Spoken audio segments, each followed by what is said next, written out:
26 сентября в Якутске впервые в качестве полномочного представителя президента в Дальневосточном федеральном округе с рабочим визитом побывал Юрий Трутнев. Так как он прибыл в столицу Якутии на час раньше запланированного графика, ожидание журналистов не было таким долгим, каким обычно бывает. Юрий Петрович сразу рванул с места в карьер, а именно говорил о доработках нынешней программы развития Дальнего Востока. По его мнению, сейчас непонятно, каким кластерам экономики следует уделять больше внимания и какую помощь им оказывать. Также речь шла и о людях, пострадавших от паводка. Программа нуждается, на наш взгляд, в доработке. Другой разговор, что, вы знаете, федеральная целевая программа принимается прямо сейчас, идет бюджетный процесс, поэтому вот сию секунду вносить в нее изменения вряд ли получится. Сегодня это только пока первый разговор. Совершенно очевидно, что нам этого не хватит для того, чтобы стартовать. Нам придется еще не один и не два раза встретиться. Но вот анализ таких предложений с места, их общее обсуждение позволит нам как раз связать вместе региональные проекты развития и получить общий проект развития всей территории Дальнего Востока Российской Федерации. Президент Якутии Виталий Андрианов, как вы оцените работу, которая проведена в республике, организацию работы по ликвидации последствий паводка? Вы знаете, мне представляется сегодня, вот по той информации, которая докладывалась по обсуждению, что те меры, которые необходимо было предпринять на уровне республики, предприняты. Необходимо еще до конца разобраться с финансированием. Этим мы сегодня позанимаемся вместе с президентом республики. Сейчас вот переговорим с Министерством финансов, уточним некоторые вещи. А в целом работа ведется. Большая, скажем так, подавляющая часть жителей получила материальную помощь из регионального бюджета, получили средства на ремонт. Сейчас просто надо помочь бюджету республики. Этим мы займемся. На сегодня по паводковым делам мы, конечно, получили очень большую поддержку федерального центра.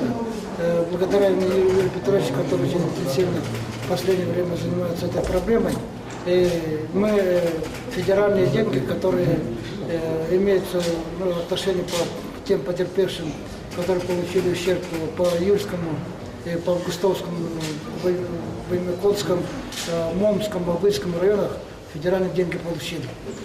Остальную сейчас вот как раз мы поставили как задача, которую необходимо решить вместе с Юрием Петровичем, с Федеральным министерством финансов. Об этом Юрий Петрович сказал. Журналисты интересовались и о арктической навигации, с которой, как мы все знаем, возникли определенные трудности.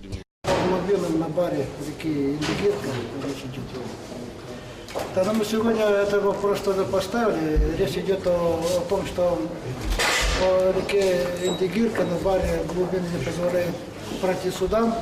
И там необходимо было провести очень большой объем работ по углублению.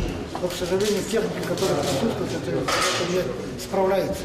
И там еще мешают и природные явления, которые связаны с ростом ветров. Вместо того, что с моря продуть, она дует с материка, в результате тоже создает определенные сложности. Но вот мы принимаем экстренные меры, это зависит только от нас. Прежде всего речь идет о, конечно, создании резервного объема ресурсов, топлива, которые необходимо реализовать, чем мы занимаемся за счет других районов республики. И эту задачу мы решим.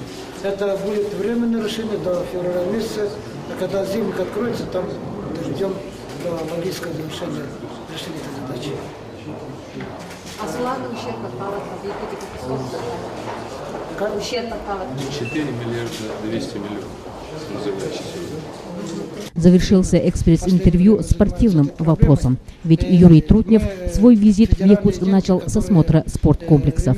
С удовольствием побывал и в плавательном бассейне, и в спортивном комплексе, тем более там много чемпионов, много спортсменов очень такой близкой для меня спортивной дисциплины борьбы. С удовольствием посмотрел на мастеров. Замечательный спортсмен, замечательный тренер. Это большой потенциал в развитии республики, потому что спорт и желание людей трудиться, их возможность трудиться довольно связанные вещи. Спасибо. Вы смотрели репортаж Ларисы Бай.